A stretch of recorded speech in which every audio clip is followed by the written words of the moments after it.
बिस्मिल्लाहिर्रहमानिर्रहीम। अस्सलाम वालेकुम नाज़रीन, गुड मॉर्निंग पाकिस्तान। आप देख रहे हैं सच सवेरा। मैं हूँ आपकी मेज़बान महविश जो उम्मीद करते हैं आप सब लोग ठीक होंगे, एक अच्छे खूबसूरत सुबह का आगाज़ कर चुके होंगे। एंड आई होप कि आपने दिन का आगाज़ अल्लाह पाक के बाबरकत नाम से ही किया होगा, क्योंकि जब आप उस पाक ज़ात के ज़िक्र से दिन का आगाज़ करते हैं तो हमारे दिन भर के जो काम हैं, जो रूटीन है, वो बड़ी अच्छी गुजरती है। आप बड़े सुकून में, इत्मीनान में होते हैं, क्योंकि कहते हैं ना कि दिलों को सुकून, रूह को जो सुकून है वो अल्लाह पाक के ज़िक्र से, उसके बाबरकत नाम से मिलता है। तो जब आप उस पाक ज़ात का नाम लेते हुए, उसका शुक्र अदा करते हुए दिन का आगाज़ करेंगे, अपने मामूल के काम के लिए रवाना होंगे, तो कैसे मुमकिन है कि आपको सुकून ना मिले, या कैसे मुमकिन है कि आपके रिज़्क में बरकत ना हो। तो अगर आप ये तमाम तर चीज़ें चाहते हैं तो उसके लिए आपको अपने दिन का आगाज़ जो है वो अच्छा करना होगा, खूबसूरत करना होगा, बेहतरीन करना होगा। और वो ऑब्वियसली अल्लाह पाक का जो नाम है, जो ज़िक्र है, उसका वर्द करने से है, नमाज़ पढ़ने से है। आप उस पाक ज़ात का शुक्र अदा करें, इतलात कौन पाक से दिन का आगाज़ करें। अच्छा, इसके साथ साथ एक और चीज़ मैं ज़रूर कहती हूँ कि हम इतनी मेहनत करते हैं। अगर आज देखें, अगर हम भी सुबह सुबह उठ के ऑफ़िस आए हैं, आप लोग सुबह सुबह ऑफ़िस जाते हैं, पूरा दिन अपनी फैमिली से दूर रहते हैं, क्यों? आप इतनी जो मेहनत करते हैं, इतनी तकद्दो करते हैं, ये जो कमाइयाँ हैं किसके लिए है? फैमिली के लिए है ना। तो फैमिली को भी ज़रूर वक्त दिया करें। सिर्फ उनकी ज़रूरतें पूरी कर देना ही काफ़ी नहीं होता। आपके जो प्यार के दो चार बोल होते हैं, ये भी बड़े मायने रखते हैं उनके लिए। तो सुबह जब आप अपने काम के लिए निकलते हैं तो प्लीज़ उनको भी ज़रूर वक्त दिया करें। चाय कॉफ़ी उनके साथ बैठ के पी लें, नाश्ता करें, ताकि वो भी पूरा दिन हंसी खुशी और मुस्कुराते हुए गुजार दे कि आज दिन हमारा अच्छा गुजरेगा। इसी प्यारी बात को लेकर आगे बढ़ते हैं। आज की पहली स्टोरी आपके साथ हम शेयर कर लेते हैं। बड़ी इंटरेस्टिंग स्टोरी है। उसके बाद अपने मौज़ूआत पे आएंगे और आज के ओवरऑल हमारे टॉपिक्स भी बहुत ही अहम हैं। टॉपिक आपको वन बाय वन हम इंशाल्लाह बताएंगे, लेकिन उससे पहले आपके साथ हम स्टोरी शेयर करते हैं। और ये स्टोरी ऐसी है, ख़ासकर उन लोगों के लिए ये बड़ी इंपॉर्टेंट होगी जिन्हें पेट्स रखने का बहुत ज़्यादा शौक़ है। कुछ लोग डॉग्स जो हैं वो रखते हैं, कुछ लोग कैट्स रखने के बहुत ज़्यादा शौकीन होते हैं। और मल्टीपल देखिए तो जानवर हैं, लोग रखते हैं, शौकीन होते हैं। कुछ ऐसे जानवर हैं जिनके लाइसेंस जो है वो इशू करवाने पड़ते हैं, और लोगों ने वो भी किए हुए हैं और पालते हैं।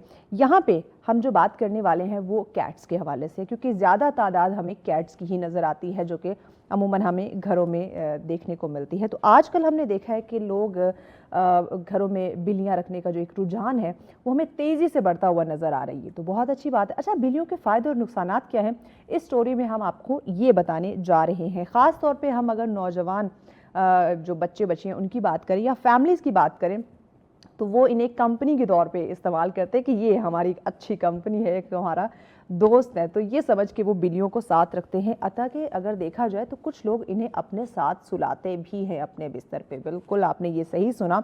देखिए, हमने बहुत सारे प्रोग्राम किए जिसमें स्ट्रेस एंजाइटी की हम बात करते हैं, तो तहकीक में ये बात सामने आई है कि बिल्लियाँ जो है उनकी खासकर जो आवाज़ है उससे बहुत ज़्यादा आपका जो स्ट्रेस है या एंजाइटी है उसको कम करने में मदद मिलती है। यानी कि स्ट्रेस एंजाइटी को कम करने के साथ जोड़ा गया है बिल्लियों को। और अगर आप बिल्लियों के साथ बहुत ज़्यादा वक्त गुजारते हैं, यानी कि उनके साथ खेलते हैं, प्यार करते हैं, उन्हें वॉक के लिए ले जाते हैं, तो तहकीक में जनाब ये बात भी सामने आई है कि वक्त गुजरने से, यानी उसके साथ जब आप एक अच्छा वक्त गुजार रहे होते हैं, तो ब्लड प्रेशर के जो पेशेंट है उनके लिए बड़ा अच्छा है कि उनका ब्लड प्रेशर जो है वो कंट्रोल रहना शुरू हो जाता है।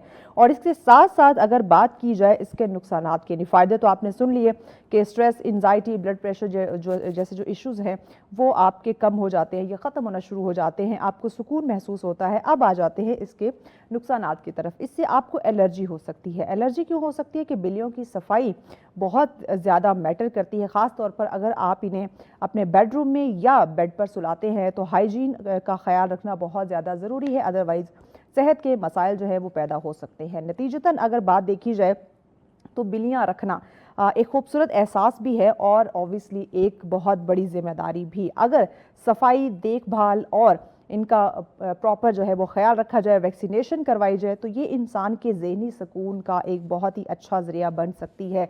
अगर आप इनके मुकम्मल केयर नहीं कर सकते, आप इनकी साफ़ सफाई का ख्याल नहीं रख सकते, तो ऑब्वियसली आपके सेहत के मसाइल जो हैं वो शुरू हो सकते हैं। नाउ चॉइस इज़ योर्स कि अगर आप बिल्लियाँ रखने के शौकीन हैं, क्योंकि जब आप मैंने खुद बिल्ली रखी, जब आप बिल्लियों के साथ टाइम गुजारते हैं तो इस बात में कोई शक नहीं कि आपके जो मेंटल हेल्थ है वो बहुत अच्छी होती है।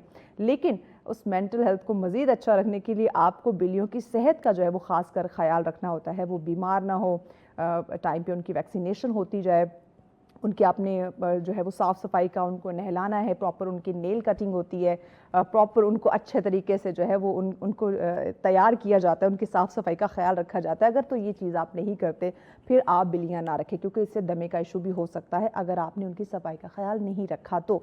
अगर तो आप उनकी सफाई, जैसे आप खुद अपने आप को साफ़ सुथरा रखते हैं, डेली अपने आप को आप पाक साफ़ करते हैं, इसी तरह डेली अगर आप पेट्स को साफ़ सुथरा करते हैं तो यही बिल्लियाँ आपकी मेंटल हेल्थ के लिए बहुत ही ज़्यादा पॉजिटिव हैं। ख़ासकर जब ये बोलती हैं, वो जो हम आवाज़ इनकी सुनते हैं ना, बड़ी क्यूट सी आवाज़ निकालती हैं, वो आवाज़ जैसे एक इंसानी दिमाग तक पहुंचती है तो एक हैप्पी हार्मोन जो है वो क्रिएट होता है। तो कोशिश कीजिए अगर आप पेट्स रखते हैं तो उनकी साफ़ सफाई का भी ख्याल रखा जाए।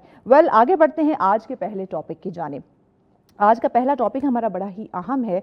नाज़रीन, हम बात करने जा रहे हैं कि अगर हम इनफरादी सतह पे देखें, इज्तिमाइयत पे तो हम बात करते ही हैं, लेकिन अगर एक फ़र्द की बात की जाए तो क्या एक फ़र्द जो है वो इस माशरे के अंदर कोई मस्बत तब्दीली ला सकता है? ये एक सवाल है। आप ये सवाल ख़ुद से कीजिए। अगर मैं बात करूँ तो इसका जवाब हो सकता है जी हाँ, बिल्कुल वो इस माशरे के अंदर एक फ़र्द जो है वो मस्बत तब्दीली लाने में अपना बहुत ही अहम रोल प्ले कर सकता है। कैसे? छोटे छोटे स्टेप। बाज़ दफ़ा हमें लगता है, अमूमन हम सोचते हैं कि जब तक हम कोई बहुत बड़े इनिशिएटिव नहीं लेंगे, कोई बहुत बड़े कारनामे सर अंजाम नहीं देंगे, कोई बहुत बड़ा काम हम सोसाइटी के अंदर या लोगों के लिए या वेलफेयर का काम को ऐसा नहीं करेंगे, तब तक तो कोई तब्दीली आ ही नहीं सकती, तब तक तो मैं कुछ करने के लायक ही नहीं। जबकि ऐसा नहीं है। छोटे छोटे स्टेप, छोटे छोटे कदम, छोटे छोटे जो काविशें हैं, जो काम हैं, वो इस सोसाइटी के अंदर एक मस्बत तब्दीली लाने में बड़ा ही अहम किरदार अदा करते हैं। तो आज इसी पे हम बात करेंगे। देखिए, हम एक ऐसे माशरे के अंदर हैं जहाँ पे बेशुमार मसाइल हैं। हम आए दिन, आपने हमारे प्रोग्राम में भी सुना होगा, हमारे जो टॉपिक्स हैं वो डिफरेंट सोशल इश्यूज़ पे होते हैं। बहुत सारे मसाइल्स पे हम जो है वो बहुत सारी मुश्किलात के ऊपर हम डिस्कशन करने की कोशिश करते हैं, उसके सोल्यूशन की जानिब बढ़ने की कोशिश करते हैं, ताकि हर इंसान के अंदर, ज़िंदगी के अंदर कोई ना कोई मसला मसाइल पाया जाता है तो कहीं ना कहीं उसे अगर हमारे प्रोग्राम के थ्रू कोई हल मिल जाता है तो हमारे इस शो का मकसद ऑब्वियसली जो है वो पूरा हो जाएगा। मसले की बात की जाए तो बेशुमार मसाइल हमें मुआशरे के अंदर जो है वो देखने को मिलते हैं। हर इंसान की ज़िंदगी में आप ये एक रिसर्च कर लें, आप एक हफ्ते, 10 दिन, महीने, 3 महीने के एक रिसर्च पीरियड आप लेके चले जाएं, आपको हर घर के अंदर, हर फैमिली के अंदर, हर इंसान की इंडिविजुअल एक इनफरादी सतह पे देखा जाए तो हर शख्स, इवन बच्चे से आप पूछ लें, उसके लाइफ में भी कोई ना कोई मसला उसकी एज के अकॉर्डिंग जो है, उसके एरा के अकॉर्डिंग चल रहा होगा। तो मसाइल की बात करें तो सोसाइटी के अंदर बेशुमार हमें मसाइल देखने को मिलते हैं, लेकिन एक मस्बत कदम उस मसले का हल निकाल सकता है, किसी की ज़िंदगी में आसानी पैदा कर सकता है। अगर राइट नाउ सिचुएशन की बात की जाए तो महंगाई का लोग ज़्यादा रोना रोते हैं कि महंगाई बहुत ज़्यादा है। अब आपकी जो छोटी सी कोशिश है, छोटी सी काविश है किसी के हेल्प करने की, हो सकता है वो उसके ज़िंदगी में काफ़ी हद तक वो हेल्पफुल साबित हो, उसको एक बहुत बड़े टाइम के लिए आप रिलीफ दिलवा सके। वो जो कि एंजाइटी, डिप्रेशन का शिकार है, आप उसकी हेल्प करके उसको जो है वो एक खुशी दे सके। खिदमत खल्क जो है ये एक बहुत बड़ा जज्बा है। ये जज्बा मुझे लगता है कि ऑब्वियसली हर इंसान के अंदर नहीं, ये कुदरती तौर पे आपके अंदर पाया जाता है। अगर आप में एहसास है, अगर आप प्यार करने वाले हैं, मोहब्बत करने वाले हैं, दर्द दिल रखने वाले हैं, तो ऑब्वियसली आप फिर अल्लाह के बंदों के, उसकी मखलूक की जो देखभाल है वो ज़रूर करेंगे। बहुत बड़े बड़े आप स्टेप्स की जानिब अल्लाह आप हम सबको इतनी तौफीक दे। लेकिन अगर हम नहीं कर सकते, कोई बहुत बड़े बड़े इनिशिएटिव हम नहीं ले सकते, छोटी छोटी काविशें, छोटे छोटे स्टेप जो हैं ये किसी की ज़िंदगी बदल सकते हैं, किसी की मुश्किलात को आसान कर सकते हैं, किसी के फेस पे मुस्कुराहट ला सकते हैं। इवन देखा जाएगा, आप किसी के बच्चे की स्कूल फ़ीस जमा करवा दें, या अगर उसको बुक्स चाहिए, उसको बैग चाहिए, आप वो दिलवा दें। अगर किसी की गाड़ी का, जो बच्चों के स्कूल वैन है, अगर आप उनका रेंट पे कर दें, या आप किसी के मंथली जो घर के अखराजात हैं, इस तरह के बेशुमार चीज़ें हैं। कोई एक आधे भी अगर आप स्टेप ले लेते हैं तो आप सोचें कि उसको कितनी बड़ी खुशी मिलेगी, या कितना बड़ा उसका मसला जो है वो हल हो सकता है। तो ये छोटी छोटी चीज़ें होती हैं, उसके लिए आपको कोई बड़े स्टेप की ज़रूरत नहीं होती, अनटिल अनलेस अगर आपके पास इतने रिसोर्सेज नहीं अगर है तो फिर तो बहुत अच्छी बात है। तो आज इन्हीं चीज़ों पे हम बात करेंगे कि छोटी छोटी काविशें मिलकर किस तरह से बड़ी तब्दीली ला सकते हैं, या बड़ी तब्दीली का ज़रिया जो है वो बन सकते हैं। और एक माइंड सेट, अपने कॉन्सेप्ट को चेंज करने की हमें कितनी ज़्यादा ज़रूरत है, देखिए, हम बात करते हैं कि हम किसी की मदद करना चाहते हैं, हमें पता नहीं चल रहा मुस्तहिक कौन है। ये चैलेंज ऑब्वियसली सोसाइटी के अंदर है, क्योंकि कुछ माफिया भी सरजर्द है। बहुत ज़्यादा हमें देखने को मिलता है कि हमें नहीं समझ आती कि ये मुस्तहिक है या ये माफिया है, ये पेशेवर लोग हैं। तो इस चीज़ को लेके हमें मुश्किलात होती हैं। तो अगर आप इन चैलेंजेस से निपटना चाहते हों, तो आप अपने मोहल्ले से, अपने इर्द गिर्द जो आपके सराउंडिंग में लोग हैं, आप उनसे शुरू कर दें। देखिए, कहते हैं ना, आपको आपके नेबर का पता होता है कि वो कैसा है, उसका खाना पीना, उठना बैठना, रहना सहना उसका किस तरह से है। तो आप अपने सराउंडिंग में, इस्लाम भी कहता है ना, 40 घर आपके आगे, 40 पीछे, राइट लेफ्ट, 40 घर जो है वो आपके नेबर्स में आते हैं। हमें तो 2 घर का नहीं पता होता कि वो किस तरह का है, उसने खाना खाया है नहीं खाया, उसके घर की सिचुएशन कैसी है, वो हंसी खुशी ज़िंदगी गुजार रहा है या कहीं ना कहीं उसके घर में कोई प्रॉब्लम है।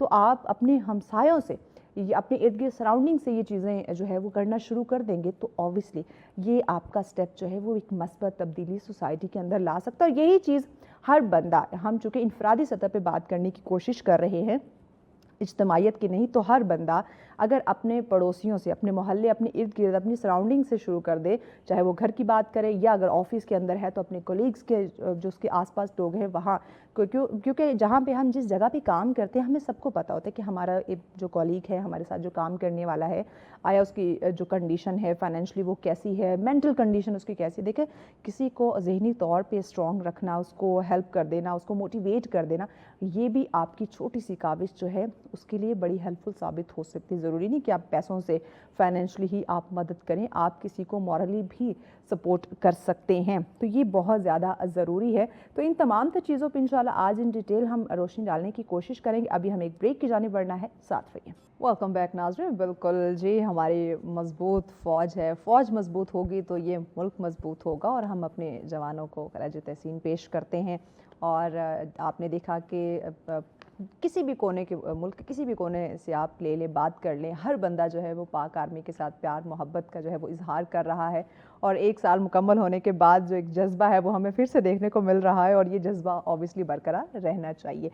हम टॉपिक की जानिब आते हैं। हमारे गेस्ट हमें जूम पे ज्वाइन कर चुके हैं जी। अकबर नियाजी साहब हमारे साथ है। बहुत शुक्रिया अकबर साहब आपके वक्त का। बताइएगा कि हम जब माशरती बेहतरी की बात करते हैं, तो माशरती बेहतरी के लिए एक फ़र्द की अगर बात की जाए तो उसकी जिम्मेदारी जो है वो कहाँ से शुरू होती है?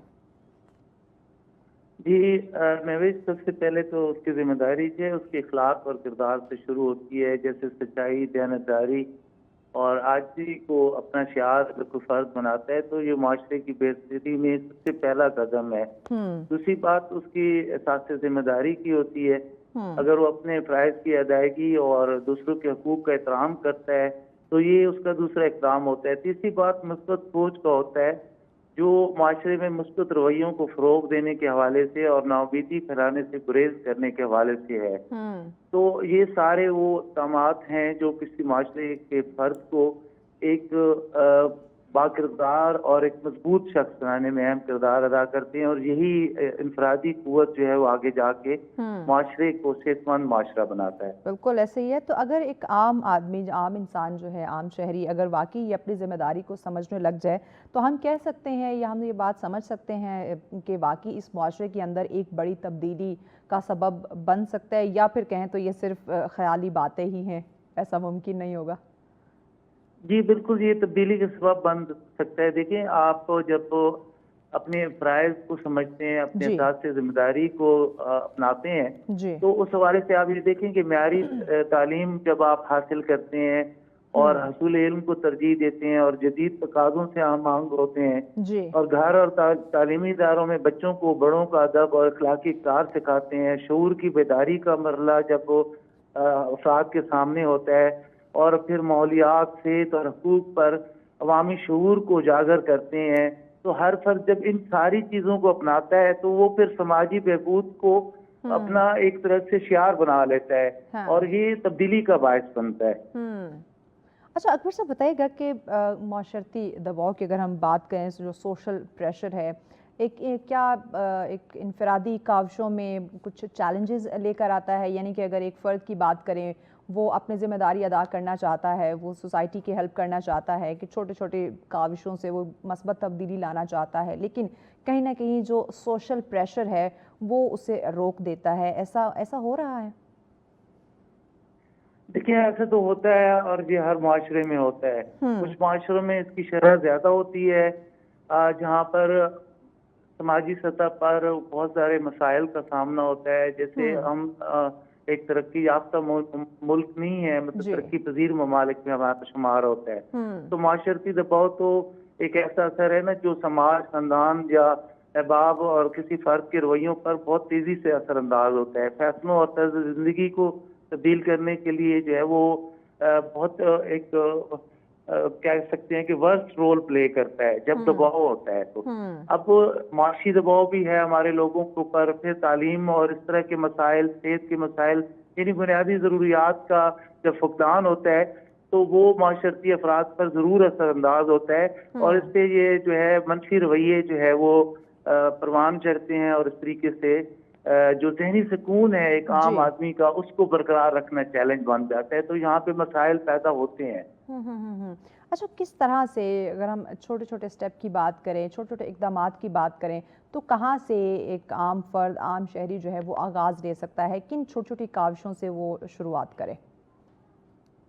देखिए बात यह है कि अब सबसे पहले तो हमें जो है अपने इरादे को मजबूत करने की ज़रूरत होती है, ठीक है। जी। अगर हम अपने इरादे को और अपनी ज़ात पर भरोसा करना सीखते हैं हुँ। तो इस तरीके से जो है वो हम मस्बत तरीक़ाकार को अख्तियार करते हैं। यानी अब फ़र्ज़ किया कि हमें चैलेंज का सामना है माशरती सतह पर, जी। तो हमें अपने किरदार को हद्दुल इम्कान जो है वो बेहतर रखना चाहिए। हुँ। क्योंकि मुल्क हमारा है, मुआशरा हमारा है, ख़ानदान है, फैमिली है, मोहल्ला है, हमारा अड़ोस-पड़ोस है, ये सारे वो लोग हैं जो हमारे साथ जुड़े हुए लोग होते हैं। बिल्कुल ऐसे ही। तो हमें कुछ हकीकत पसंद सतह पर मवाज़ना भी करना चाहिए चीज़ों का, हुँ। जहाँ पे हम कुछ चीज़ों को आज खुद बना देते हैं ना, जहाँ पे दूसरे के ऊपर इल्ज़ाम तराशी होती है और मसाइल होते हैं, हाँ। तो वहाँ पे हमें देखना चाहिए कि हकीकत पसंदाना रवैया अगर हम अख्तियार करते हैं और हुँ। हम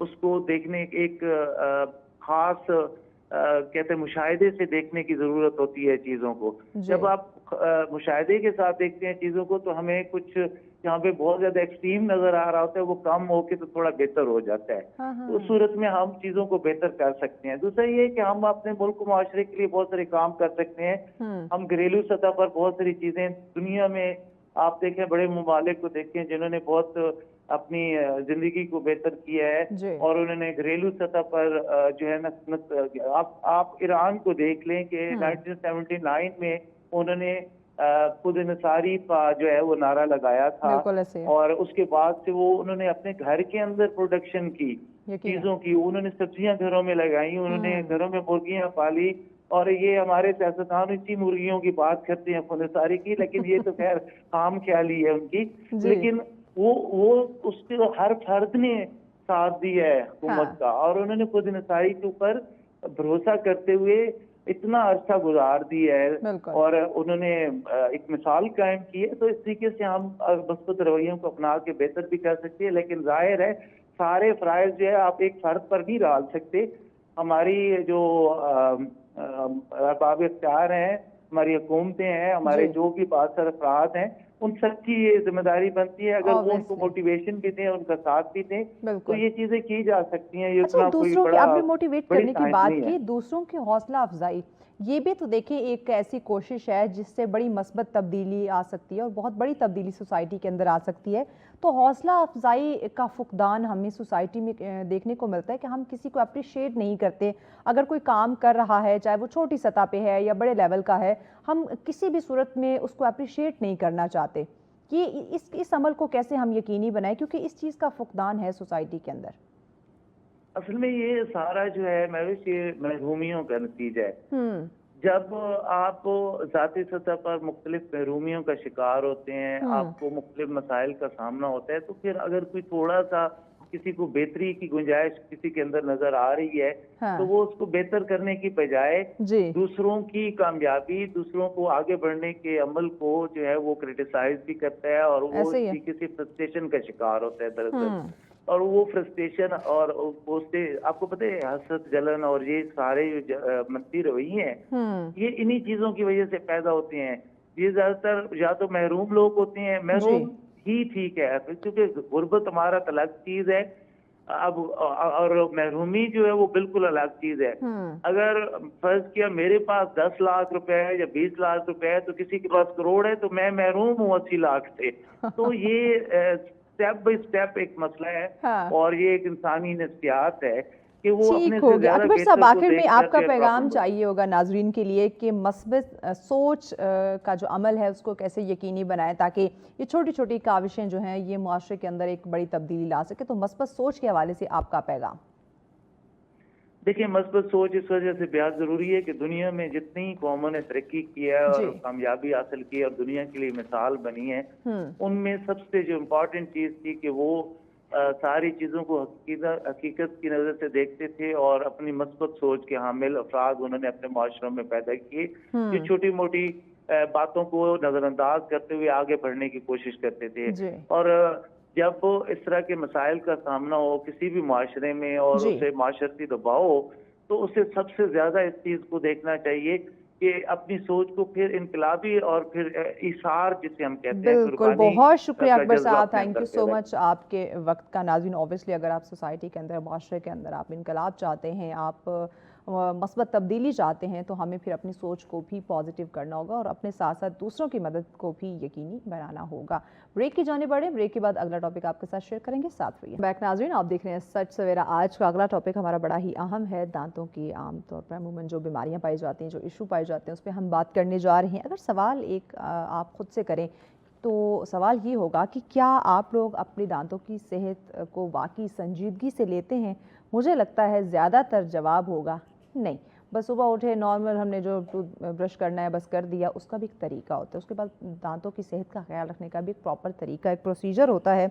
तो आमतौर पे आजकल दांतों को लेके किन मसाइल का, किन बीमारियों का हमें सामना है, बच्चों को लेके उनके दांतों में क्या मसाइल आ रहे हैं, इस पर हम बात करने जा रहे हैं। और किस तरह से हम अपनी दांतों की सेहत का ख्याल रख सकते हैं, या कौन सी ऐसी चीज़ें हैं जिनसे हमें अवॉइड करना चाहिए, खासकर खाने की बात करें, या हम ये जो फ्रीजी ड्रिंक्स वगैरह पीते हैं या बहुत ज़्यादा चाय कॉफ़ी पीते हैं, क्या इससे हमारी डॉक्टर आज हमें मना करेंगी या कहीं ना कहीं छूट दे देंगी? आइए ज़रा उनसे हम जान लेते हैं। हमारे साथ मौजूद हैं जी डॉक्टर कलसूम खान साहिबा। अस्सलाम वालेकुम। कैसी हैं डॉक्टर साहिबा? ठीक, आप कैसी हैं? I am good, thank you so much आपकी तशरीफ़ आवरी का। बताइएगा कि अमूमन आजकल अगर मैं आपसे पूछूं तो दांतों के आमतौर पे कौन सी बीमारियां ज़्यादा कॉमन है? आमतौर पे बहुत सारी बीमारियां हैं दांतों की जो आजकल कॉमन है, बिकॉज हमारी डाइट ऐसी है, हम बहुत ज़्यादा फैब्रिकेटेड डाइट और जंक फूड और कैन फूड पे डिपेंडेंट हो गए हैं। फ्रोज़न फूड स्पेशली हम लोग बहुत ज़्यादा यूज़ कर रहे हैं अपनी डेली रूटीन में। So there are lot of diseases which is caused by that kind of food. So basically जो मोस्ट कॉमन हमारे पास पेशेंट्स आते हैं वो तो आते हैं कि दांतों की सफाई का हम लोग जो है, हमें प्रॉपर तरीका ही नहीं पता कि दांतों को कैसे साफ़ करना चाहिए। बेसिकली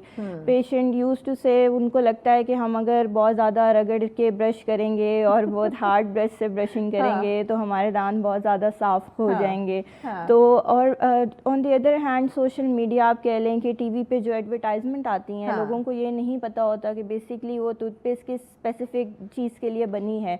जो भी टीवी पर ऐड चल रहे हैं, they use to start that toothpaste और डेली रूटीन में वो उसको यूज़ कर रहे हैं, जाके बाय कर रहे हैं और उसको एक रूटीन हैबिट बना रहे हैं कि वो सालों तक वही टूथपेस्ट यूज कर रहे हैं। So that is one of the most common reason कि उससे भी आपके दांत डैमेज हो रहे हैं, बिकॉज यू डोंट नो कि उसमें क्या केमिकल यूज हो रहा है, वेदर इट्स मेडिकेटेड और नॉट, और आप उसको रेगुलर रूटीन में यूज कर भी सकते हैं। देखिए तो इतने ज्यादा टूथपेस्ट हैं और क्या रंग बिरंगे और क्या डिफरेंट फ्लेवर हैं, और हम बाकी धड़ाधड़ वो यूज कर रहे हैं। बिल्कुल ऐसा ही है। और जो टीवी ज़्यादा देखते हैं वो फिर जो भी ऐड आ रहे हैं वो उसको अपनी रूटीन बना लेते हैं कि हम लोग यही वाले टूथपेस्ट पे स्पेसिफाई होके बस वही हम यूज़ करें और इसके अलावा हमने कोई और टूथपेस्ट नहीं यूज़ करना। सो ये बहुत सारी रीजंस हैं जो डिफरेंट किस्म की बीमारियां कॉज कर रही हैं। स्पेशली अगर आप बच्चों में देखें तो बच्चे थोड़ी थोड़ी देर बाद चीज़ें लेते हैं, कोई ना कोई मीठी चीज़ ले ली, कोई च्युइंगम्स ले ली। कैविटीज़ का ज़्यादा बच्चों में देखने को, कैविटीज़ इसलिए बच्चों में ज़्यादा होती है बिकॉज हमारे जो पेरेंट्स हैं, देखें जब न्यू बेबी आपका बॉर्न हुआ है उसको तो नहीं पता कि किस चीज़ का क्या फ्लेवर है। हम अगर उसको शुगर ऐड करके नहीं भी देंगे तो ये हमारे ऑन पे है कि हम अगर उसको शुगर ऐड करके देंगे तो डेफिनेटली उसका एक टेस्ट डेवलप हो जाएगा जो वो लाइफ टाइम के लिए रहता है और वो फिर उसके बगैर कोई चीज़ नहीं ले सकते।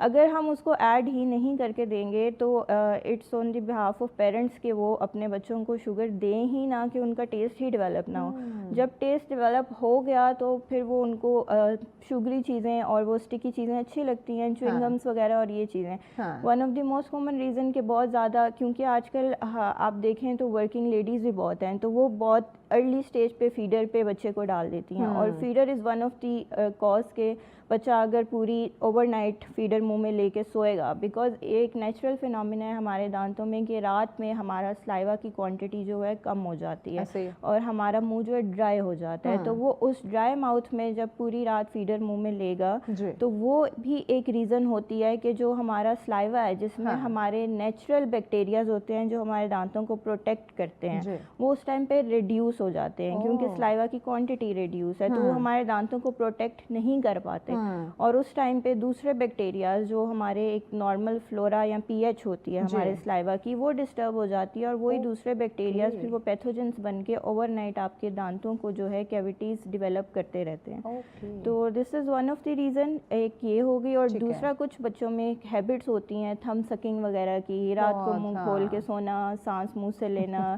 तो ये भी कुछ रीजंस हैं जिसकी वजह से आपका बैक्टीरियल इनटेक भी होता है, और आप जो थंब सकिंग बार बार कर रहे हैं उसकी वजह से भी बच्चों में मोस्ट कॉमनली आप देखें तो एक तो सामने वाले फ्रंट टीथ पे बहुत ज़्यादा केरीज होती हैं, वो बेसिकली नर्सिंग बॉटल केरीज कहलाती हैं, जो होती ही स्पेसिफिकली फीडर और ये थंब सकिंग से होती हैं। ठीक है, तो जब आप इन हैबिट्स को डिसकंटिन्यू करने के लिए हमारे पास डिवाइसेस भी होती हैं, लेकिन फर्स्ट ऑफ ऑल बच्चे को लेकर आना डेंटिस्ट के पास जरूरी है। वो तो आप जब तक आप लेकर नहीं आएंगे तब तक आगे प्रोसीजर कैसे शुरू होगा? तो जब आप रेगुलर रूटीन में चेकअप ही नहीं करवाएंगे कि बच्चे की डेंटिशन किस तरफ जा रही है और उसको क्या प्रिकॉशंस रिक्वायर्ड हैं, तो आपको कभी भी पता नहीं लगेगा। तो अवेयरनेस से आएगा, जब तक अवेयर नहीं होंगे, खासकर मदर्स जो हैं वो जब तक अवेयर नहीं होंगी वो ऑब्वियसली वो नोट नहीं करेंगी। बिल्कुल ऐसा ही है। तो वो एक हमारी एक कॉमन मिथ भी कह लें और एक कॉमन ट्रेंड जो हम फॉलो करते हैं कि जब लास्ट स्टेज पे होते हैं तब हमने उसके बाद, ये सिर्फ दांतों का ही मसला नहीं है डॉक्टर साहिबा, ये हर बीमारी को लेके यही मसला है कि जब तक हम एंड स्टेज पे नहीं पहुंच जाते तब तक हमने डॉक्टर की शक्ल नहीं देखनी। नौजवानों में जो बैड ब्रीथ है इसकी क्या वजह है? नौजवानों में one of the reasons bad breath की यही होती है हमारे पास कि एक तो आजकल ड्रग एडिक्ट्स भी बहुत सारे हैं, इफ़ यू नो के बहुत सारी चीज़ें वो यूज़ कर रहे हैं, जैसे कि वेप हो गया, स्मोकिंग हो गई, ये वाली चीज़ें डिफरेंट जो यूज़ कर रहे हैं, और फिर वही कि उसके साथ उनकी ब्रशिंग टेक्निक्स प्रॉपर नहीं है, ना कोई माउथ वॉश का यूजेज है ना कुछ और है, तो वो जब आप स्मोकिंग कर रहे हैं तो निकोटीन के पैचेस आपके टीथ पे बन रहे हैं, और this is one of the reason कि आपको बैड ब्रेथ। उसके अलावा कुछ लोग जो मेडिकेशंस बहुत ज़्यादा यूज़ करते हैं, मेडिसिन्स यूज़ करते हैं, उसमें ऐसा होता है। One of the other reason is के जिनको स्टमक का इशू हो, उनको एक रिफ्लक्स आता है जिसकी वजह से उनको इरोजन एसिड आता है मुंह में, वो भी एक रीज़न है बैड ब्रेथ का। तो बहुत सारे इसमें मल्टीपल रीजंस हैं बैड ब्रेथ के। सकते हैं। ठीक, फास्ट फूड या कोल्ड ड्रिंक्स वगैरह जैसे मैंने इंट्रो में भी जिक्र किया, इससे भी हमारे दांतों को नुकसान हो रहा है? बिल्कुल होता है, क्योंकि उसमें एक एसिड की स्पेसिफिक क्वांटिटी होती है। जब आप उसको इनटेक कर रहे हैं, अगर आप प्रोवाइड उससे प्रिकॉशन लेना चाह रहे हैं बेसिकली कि आपने प्रिवेंट कैसे करना है, तो इसमें ये है कि आप जब भी कोई फास्ट फूड या आप कुछ भी ऐसा कोल्ड ड्रिंक्स वगैरह ले रहे हैं तो आप उसके फ़ौरन बाद ब्रश करें या माउथ वॉश यूज़ करें, कि जो एसिड से जो आपकी डीमिनरलाइजेशन हो रही है आपके एनामल की, वापस से रीमिनरलाइज हो जाए, क्योंकि हमारे टूथपेस्ट में ऐसे नेचुरल क्रिस्टल्स होते हैं जो हमारे टीथ में नेचुरली ऑलरेडी होते हैं, और जब हम एक टूथपेस्ट यूज़ करते हैं तो वो दोबारा रीमिनरलाइजेशन की तरफ टीथ को लेकर आता है। और ये जो एसिड है फॉर अ टाइम, क्योंकि इनकी पीएच हमारे नॉर्मल स्लाइवा और टीथ की पीएच से डिफरेंट होती है, तो ये एसिडिक उस इन्वायरमेंट में ले जाते हैं टीथ को, जिसकी वजह से उसकी डीमिनरलाइजेशन हो जाती है। ओके, मसूड़ों की बीमारी ये क्या है और इसकी इब्तदाई अलामात क्या हो सकती है? मसूड़ों की बीमारी बेसिकली इसके डिफरेंट रीजंस हैं, ठीक है, और इसके इब्तदाई अलामात में यही होता है कि फ़र्स्ट ऑफ ऑल अगर पेशेंट किसी को गम डिजीज़ है तो वो आपके पास रिप्रेजेंट करेगा कि मेरे गम्स में से ब्लीडिंग होती है। ब्लीडिंग होती है, गम्स का कलर चेंज होगा। नॉर्मली जो हम लोगों का पिंकिश कलर का जिंजवा होता है, लेकिन जिनको ये इशू है उनका डार्क रेड या फिर ब्लैकिश या इस तरह से उनका कलर चेंज होना स्टार्ट हो जाता है। फिर उनको साथ ब्लीडिंग होती है, उसके अलावा गम की स्वेलिंग हो सकती है, इन्फेक्शन हो सकता है, या वो ठंडा गरम लगना। ठंडा गरम is basically relevant to teeth, it's not अच्छा। Relevant to gum disease. Okay. क्योंकि ठंडा गर्म हमारे टीथ में कुछ स्ट्रक्चर्स होते हैं, जैसे हमारी बोन है तो फर्स्ट ऑफ ऑल हमारा टीथ एक हार्ड टिश्यू से बना हुआ एनामल, उसके अंदर हमारे पास एक स्ट्रक्चर है डेंटिन, जिसमें हमारे पास कुछ फ्लूइड्स होते हैं बेसिकली, जो वो जब आपके टीथ का एनामल जो है वो ऊपर से डैमेज हो जाए because of that cold drinks, acidity या जो भी इरोजन हो जाए एनामल की, तो उसके नीचे फिर एक जो स्ट्रक्चर है डेंटिन वो अ लिटिल बिट एक्सपोज होना शुरू हो जाता है। जब वो एक्सपोज होता है वो डायरेक्टली कनेक्टेड होता है सेंसिटिविटी के साथ, सही। वहाँ से फिर पेशेंट को सेंसिटिविटी स्टार्ट होती है। ओके। और अगर उस स्टेज पे भी हम कंट्रोल कर लेते हैं डिजीज़ को, तो वो पेशेंट का जो आप कह लें कि एक रूट कैनाल ट्रीटमेंट और उसमें एक्सट्रैक्शन या केरीज बहुत ज़्यादा डीप हो गई तो ठीक वो है। वहाँ तक नहीं जाता, ओके। क्योंकि डैट इज़ दी बेंचमार्क कि हम वहाँ तक एक जो कीड़ा लगा है उसको कंट्रोल कर सकते हैं। सही। लेकिन अगर वो नीचे तक चला गया तो फिर उसके साथ पेन और बाकी ये जो हम सिम्टम्स कहते हैं ऐड कि ऑन हो अक्सर जाते के हैं। दांत में दर्द हो रहा है, तो ये कैविटी ही एक वजह या और भी इसके रीजंस आ और भी रीजंस आ सकते हैं, बिकॉज मैंने जैसे आपको बताया कि लोग सेंसोडाइन या मेडिकेटेड टूथपेस्ट, डॉक्टर मेडिकैम और डिफरेंट टूथपेस्ट पे बहुत प्रोलॉन्ग टाइम के लिए रिलाई कर देते हैं, जबकि हमारे पास अगर कोई आए तो हम कहते हैं कि एवरी 3 मंथ्स आप अपनी टूथपेस्ट और टूथब्रश चेंज करें। और टूथपेस्ट भी आप मेडिकेटेड यूज़ ना करें। मेडिकेटेड यूज़ करनी है आपने तो जस्ट फॉर अ मंथ और 2 वीक्स, इससे ज़्यादा आप उस पर रिलाई ना करें। मुसलसल नहीं, मुसलसल लगातार नहीं यूज़ करनी, और मुसलसल कोई भी टूथपेस्ट आपने यूज़ नहीं करनी चेंज है। करते रहना चाहिए। चेंज एवरी 3 मंथ्स आपने चेंज करनी है हम टूथपेस्ट। तो एक ही पे लग जाते हैं कि नहीं ये बड़ा अच्छा है और हमने बार बार जो है ना यही टूथपेस्ट घर लेकर आना है। अच्छा, अगर मुकम्मल दांतों की हम सफाई नहीं करते हैं, प्रॉपर टूथ ब्रश नहीं करते एक तरीका जो होता है, तो क्या इससे मज़ीद जो है वो डिजीज़ का आना जो है वो बिल्कुल ऐसा ही है। वही जैसे मैंने स्टार्ट की बात कि लोग रगड़ के ब्रश करते हैं कि हमारे दांत साफ हो जाएंगे। ब्रश होना चाहिए, सख्त ब्रश होना चाहिए। बहुत ज़्यादा टाइम के लिए उसको रगड़ते रहेंगे, एक ही सीक्वेंस में हॉरिजॉन्टली और वर्टिकली रगड़ते रहेंगे तो उससे हमारे दांत साफ हो जाएंगे। बेसिकली दांतों का एक स्पेसिफाइड तरीका है कि आपने 45 डिग्री के एंगल पे उसको रख के गम और टीथ के एज के बीच में रख के उसको सर्कुलर मोशन में ब्रश करना है। सर्कुलर मोशन में ब्रश करने के बाद आपने फिर ओक्लूजल स्ट्रोक्स लेनी है और you have to brush for at least 3 to 4 minutes.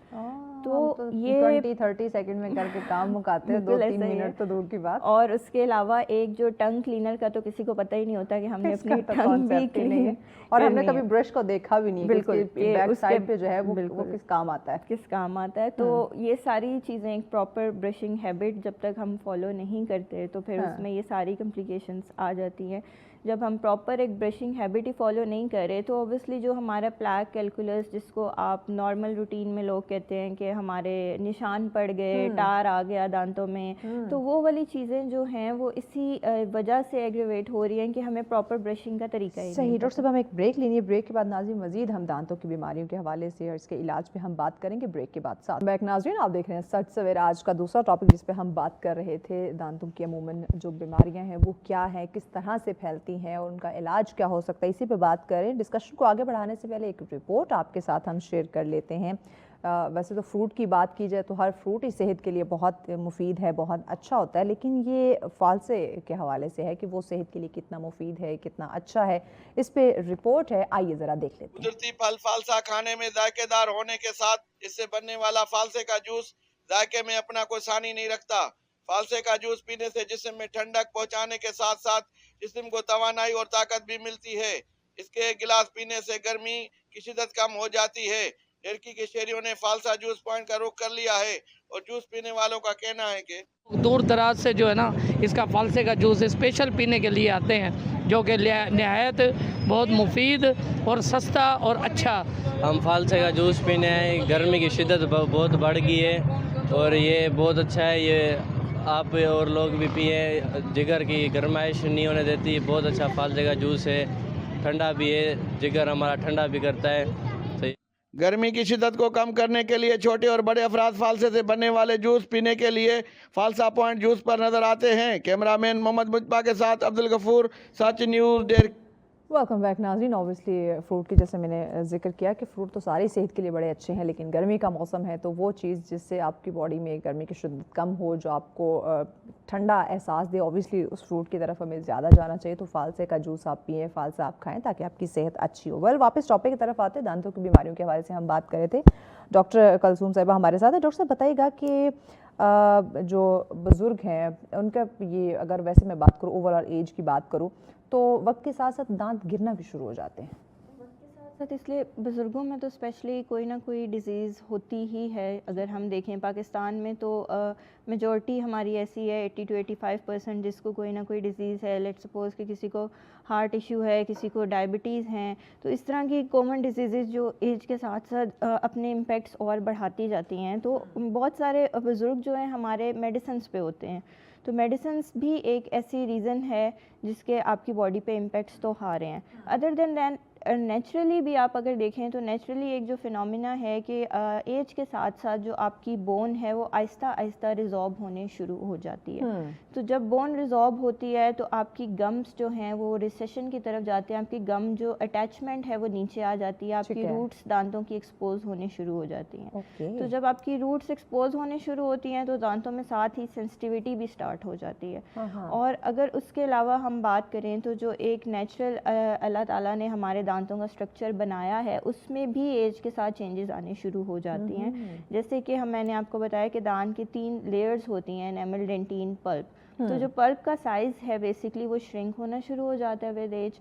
और उसके साथ साथ जो आपकी डेंटिन है, कुछ ऐसी चीज़ें हैं कि वो कैल्सीफाइड होनी शुरू हो जाती हैं और आपकी जो कैनाल्स हैं अंदर से वो बंद होने शुरू हो जाती हैं। तो जब आपकी बोन रिसेशन या गम रिसेशन होती है, बोन रिजॉर्प्शन होती है, तो ऑटोमेटिकली वो दांतों की रूट जब एक्सपोज हुई तो दांत आपके हिलने लग जाते हैं। तो और डायबिटिक पेशेंट्स में ये चीज़ें बहुत कॉमन है क्योंकि उनको ग्लूकोज और ये चीज़ें अफेक्ट कर रही होती हैं, तो उनमें तो ये गम रिसेशन और उनकी हीलिंग भी बहुत प्रोलॉन्ग होती है। तो उसकी वजह से भी उनमें बहुत अर्ली स्टेज पे आप कह लें कि दांतों में मोबिलिटी आ जाती है और उनकी गम रिसेशन शुरू हो जाती है। ख़वातीन में भी यही आमतौर अमूमन यही डिजीज़ेस पाई जाती हैं जिसका हम जिक्र कर रहे थे। बिल्कुल ऐसा ही है, ख़वातीन में भी पाई जाती हैं, लेकिन ख़वातीन में एक और इंडिकेशन जो प्रेगनेंसी वाली स्टेज है, कुछ स्पेसिफाइड डिजीज़ हैं। लेट्स सपोज कि आप कहें कि प्रेगनेंसी में कुछ एक डिजीज़ हैं, जैसे आप वैसे दांत में ब्लिस्टर या छाला उसको कहते हैं, या हम लोग उसको डिफरेंट नेम्स देते हैं मेडिकल हिस्ट्री में। तो डेंटिस्ट्री में एक स्पेसिफाई जो प्रेगनेंसी ओपुलम जो है वो एक निकल आता है। और कुछ इस तरह की डिजीज़ हैं कि प्रेगनेंसी में क्योंकि आपको न्यूट्रिशन बेबी को भी जा रही है, आपको कैल्शियम भी चाहिए, आपको फ्लोराइड भी चाहिए दांतों के लिए, तो प्रेगनेंसी वाली स्टेज में बहुत ज़्यादा मदर जो है उसके टीथ पे इफेक्ट आता है। और अगर वो कोई ऐसी मेडिकेशन लें तो उससे आपकी स्टेनिंग भी हो सकती है, दांतों की डिस्कलरेशन भी हो सकती है। ओके, हम ये जो टीथ वाइटनिंग का ट्रीटमेंट लेते हैं ये सही है, मुफीद है, महफूज है? टीथ वाइटनिंग बेसिकली ज़्यादातर तो आप कह लें कि जो एक्टर्स हैं वो उसकी तरफ जाते हैं या आप जैसे एंकर्स हैं जो भी और होस्ट होता है ना क्योंकि खिलखिला के हंस रहे होते हैं, तो नॉर्मली इस वजह से भी लोग कहते हैं कि ज़रा दांत साफ चिट्टे नज़र आने चाहिए। तो टीथ वाइटनिंग बेनिफिशियल भी है, लेकिन ऑन द अदर हैंड इसके कुछ एडवर्स इफ़ेक्ट्स भी हैं। आप कह सकते हैं कि बेसिकली उसमें ब्लीच यूज़ हो रही होती है टीथ वाइटनिंग में। तो जब आप एक ब्लीच अपने दांत पे लगा रहे हैं या कोई किसी भी चीज़ में नॉर्मल रूटीन में भी आप जब ब्लीच यूज़ कर रहे हैं किसी भी चीज़ पे, तो उसके इफ़ेक्ट्स तो आते हैं लेटर ऑन। तो टीथ वाइटनिंग की एक जो मेजर कंप्लेन हमें पेशेंट से रिसीव होती है वो ये होती है कि उनको सेंसिटिविटी बहुत स्टार्ट हो जाती है दांतों में। और जब हम ये प्रोसीजर परफॉर्म कर रहे होते हैं उसमें भी हम 3 साइकिल्स होती हैं हमारी, और उसमें भी जब पेशेंट की एक टॉलरेंस लेवल है कि अगर उस टाइम पीरियड में उसको सेंसिटिविटी बहुत ज़्यादा स्टार्ट होगी तो हम उसे स्टॉप कर देते हैं, फिर उससे ज़्यादा हम ये फील किया था क्योंकि जब ये प्रोसीजर मैंने करवाया था तो अजीब सी वो कैफियत दांतों की हो जाती है, सेंसिटिव हो जाते हैं, कुछ भी खा रहे हैं पी रहे हैं आप फील कर रहे हो, इतनी इरिटेशन होती है कि बंदा कहता है मैं क्यों ये मैंने प्रोसीजर करवाया। तो ये है कि ये एक रिवर्सिबल भी है कि आफ्टर सम टाइम ठीक हो जाता है। जी, तो आफ्टर सम टाइम ये ठीक भी हो जाता है। और अगर आप इसके बाद अपनी हाइजीन का ख्याल नहीं रख रहे तो ये वापस से आपके दांत येलो भी हो जाते हैं। तो ये एक रिवर्सिबल कंडीशन उस फेज़ में भी है कि वापस आपके उसी स्टेज पे दांत आ जाते हैं।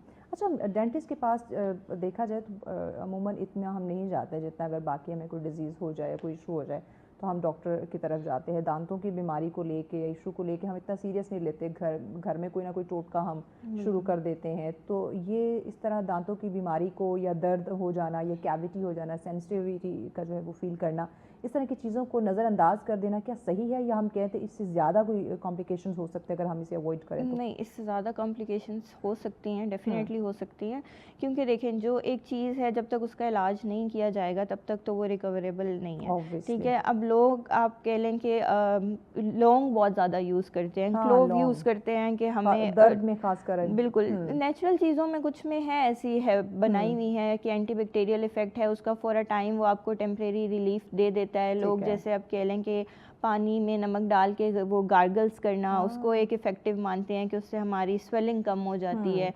एक या वो सॉल्ट कुछ का वो कुछ ऑयल की कुछ जी गरम जी करके जी वो जी जी रुई के साथ सॉल्ट का रखना। कुछ नेचुरल चीज़ें जो हैं उनके Home हमारे पास remedies कुछ की तरह, हाँ। वो हैं बेनिफिट्स, लेकिन ऑब्वियसली वो उसका क्योर तो नहीं है ना, वो उस डिजीज़ की ट्रीटमेंट नहीं है। तो Obviously. डेफिनेटली जब आप फॉर अ लॉन्ग टाइम घर में पेन बर्दाश्त करते हैं और पेन किलर्स लेते रहते हैं और पेन किलर्स लेने के बाद वो एक स्टेज ऐसी आती है कि आपका टीथ नीचे से पूरा नेक्रोटिक हो जाता है और उसमें क्रॉनिक इन्फेक्शन जो है वो डेवलप हो जाता है और नीचे आपका एक प्रॉपर एक एब्सेस बन जाता है जो कि आपको एक्सरे पे नज़र आता है। और फिर जब वो एक दोबारा से एक्यूट फेज़ में जाता है तो it would be so painful कि पेशेंट हमारे पास स्वेलिंग के साथ प्रेजेंट कर रहा है, पूरा मुंह उसका सूज गया है और वो स्वेलिंग इतनी डेंजरस है कि अगर वो ज़्यादा टाइम तक रहती है आपके फेशियल स्पेसिस को वो इन्वॉल्व करती है और अगर इतने ज़्यादा टाइम तक रहे तो उससे आपको रिस्पायरेटरी इशू स्टार्ट हो जाता है। हमारे पास एक कंडीशन होती है जिसमें पेशेंट के स्पेसेस इन्वॉल्व हो गई हैं और वो हमारे पास रिप्रेजेंट कर रहा है, तो उसमें उसका रिस्पायरेटरी फेलियर की भी बहुत ज़्यादा चांसेस हैं कि इमरजेंसी में उसका, क्योंकि जब आपका गला इतना सूज गया है, स्वेलिंग है और आप सांस ही नहीं ले पा रहे हो। अच्छा, ये इन्फेक्शन बढ़ भी सकता है ना, बिकॉज इसका आप देखें डायरेक्ट कनेक्शन आपके दिमाग के साथ बिल्कुल। है। तो ये इन्फेक्शन आपका बड़ा जी, वो सारी गहरा हो आपकी सकता है। स्पेसेस इन्वॉल्व कर लेता है बेसिकली, तो वो आपकी सारा रिस्पायरेटरी ट्रैक इन्वॉल्व कर लेता है। हमारे एक कोलीग ही थे, ये एक्सपीरियंस मैंने देखा है कि उनके दांत का ही इसी तरह से इशू बना, जैसे मैंने अभी बात की कि हम बड़ा लाइट लेते हैं, इसको नज़रअंदाज कर देते हैं कि नहीं ठीक है, पेन किलर खा लिया, कोई ना कोई होम रेमेडीज़ हमने कर ली तो ठीक हो गया, तो उन्होंने भी लाइट लिया। लेकिन वो चीज़ बढ़ती बढ़ती वो इतनी कॉम्प्लिकेशंस उसने क्रिएट कर दी कि वो इन्फेक्शन दिमाग तक चला गया और वो इतना शदीद इन्फेक्शन था कि उस बंदे की डेथ हो गई। जी, यानी ये कोई छोटी मोटी चीज़ नहीं कि हम दांत की इन्फेक्शन को लाइट ले लेते हैं, क्योंकि जब ये स्पेसेस इन्वॉल्व कर लेता है तो ये आपका ट्रैवल कर सकता है और इसमें कुछ ऐसे पैथोजेंस होते हैं जो आपके ब्लड के थ्रू ब्लड स्ट्रीम में जब जाते हैं तो वो आपके आप कह लें कि इन्फेक्टिव एंडोकार्डाइटिस एक डिजीज़ है कि हार्ट वाल्व को जाके वो अफेक्ट कर सकता है। ठीक तो हो गया। भी दांतों की देखभाल के लिए कोई बेहतरीन कोई रोज़मर्रा रूटीन का कोई टोटका बता दें हमें। रोज़मर्रा रूटीन में बस यही है कि आप आफ्टर ब्रेकफास्ट, और लोग वैसे नाश्ते से पहले यूजली करते हैं ब्रश, तो वो जब आप ब्रश करके नाश्ते से पहले ब्रश करते हो उसके बाद आप खाना खा लेते हो और फिर आपने पूरा दिन ब्रश नहीं करना। तो यही एक रेमेडी है कि आप नाश्ते के बाद ब्रश करें, ठीक है, आफ्टर ब्रेकफास्ट और बिफोर स्लीप। सोने से पहले एक मैंडेटरी है कि 2 टाइम तो करना ही करना है, ठीक है। बच्चों में हम ये कहते हैं कि जब पेरेंट्स कोई मीठी चीज़ उनको दे रहे हैं या वो कोई, बच्चों में बेसिकली हम लोग ये कहते हैं कि आप एक टाइम पीरियड सेट कर लें, उनको मल्टीपल चंक्स में ना दें कि थोड़ी थोड़ी देर बाद वो ले रहे हैं और एसिड एक्सपोजर बार बार हो रहा है। Thank you so much. Welcome back नाज़रीन, आप देख रहे हैं सच सवेरा। आज का अगला टॉपिक हमारा बड़ा इंटरेस्टिंग है। हम बात करने जा रहे हैं एक ऐसे आर्ट के हवाले से जो खासकर ख़वातीन के बड़ा दिलचस्प कहें तो ये सेगमेंट हो सकता है, ये टॉपिक हो सकता है, क्योंकि आर्ट को लेके वो बहुत ज़्यादा इंटरेस्ट रखती हैं। घर को डेकोर करना हो, फर्नीचर को डेकोर करना हो, चेंज करना हो, उसमें नई इनोवेशन जो है वो ऐड करनी हो, तो ऑब्वियसली वो बहुत ज़्यादा इंटरेस्ट लेती है। तो आज हम बात करेंगे कि क्या फ़र्नीचर को डिज़ाइन करना या डिफरेंट आर्ट उसमें ऐड करना ये वाकई एक ज़रूरत बन चुका है, या लोग इसको टाइम पास के लिए भी यूज़ करते हैं, या एक फ़न के तौर पे भी इसमें जो है वो मसरूफ़ रहते हैं। इस पर हम बात करेंगे और फिर इसके साथ साथ ये जानना बड़ा ज़रूरी है, क्योंकि महंगाई का दौर है, तो जैसे ही महंगाई का हम लफ्ज़ इस्तेमाल करते हैं और फिर आर्ट की बात करते हैं, फर्नीचर आर्ट की बात करें और डिज़ाइनिंग की बात करें, तो लोगों के माइंड में ये चीज़ आती है कि ये बड़ी एक्सपेंसिव चीज़ें होंगी, या किसी ऐसे डिज़ाइनर से कांटेक्ट करना, अपने फर्नीचर को डिज़ाइन करवाना या और घर को हमने डेकोर कराना, तो ये तो बड़ा जो है वो एक महंगा मेथड होगा। तो इस पर भी ज़रा हम बात कर लेंगे कि क्या ये सारी जो चीज़ें हैं ये जो फ़न है, ये जो आर्ट है, ये जो डिज़ाइन है, क्या ये बजट फ्रेंडली भी है, या कहें तो दूर से ही हम इसको देख के खुश हो सकते हैं कि हाँ ये आर्ट तो बड़ा अच्छा है लेकिन हम बनवा नहीं सकते क्योंकि एक्सपेंसिव है। तो ज़रा ये भी चीज़ें आपकी हम आज इस सेगमेंट में क्लियर कर देंगे, क्योंकि अपने घर को खूबसूरत रखना, अपने फर्नीचर को अच्छा बनाना, अपने ओवरऑल घर को, अपने बेडरूम को खूबसूरत रखना, अच्छी अच्छी चीज़ें वहाँ पे लगाना, ये हर एक का ख्वाब होता है। तो क्या ये सपना, ये ख्वाब पूरा किया जा सकता है? ये डिज़ाइनर कितना रिलैक्सेशन हमें देते हैं इस चीज़ में, आइए ज़रा जान लेते हैं। इस पर डिस्कशन के लिए हमारी मेहमान हमें ज्वाइन कर चुकी हैं जी। अमरीन आमिर साहिबा हमारे साथ हैं। अस्सलाम वालेकुम। वालेकुम कैसी अस्सलाम। हैं अमरीन? मैं बिल्कुल ठीक हूँ, आप बताइए कैसे आई एम हैं? Good, thank you so much. बताइएगा कि आज ये बड़ा एक यूनिक है, वैसे हम एक सुनते आ रहे कि वो एक फर्नीचर के जो डिज़ाइंस हमें देखने को मिलते हैं गिने चुने, एक रिवायती जो चीज़ें चलती आ रही, पंजाब की बात करें कुछ इलाकों की तो वो रिवायती है, अगर हम पिंडी इस्लामाबाद की बात करें तो कुछ हमें डिज़ाइन जो हैं वो गिने चुने देखने को मिलते थे। लेकिन एक यूनिक चीज़ जो आपके, मैंने इवन पेज पे भी देखी कि फर्नीचर का डिज़ाइन जो है वो लेकर आना, फिर आप चूँकि इंटरनेशनल सर्टिफाइड भी हैं, तो ये डिफरेंट चीज़ फर्नीचर को डिज़ाइन करना, ये कैसे सीखा, ये सोच कैसे आई? कि क्योंकि लोगों को इस कॉन्सेप्ट की अभी इतनी समझ नहीं है। Thank you so much for having me on your show.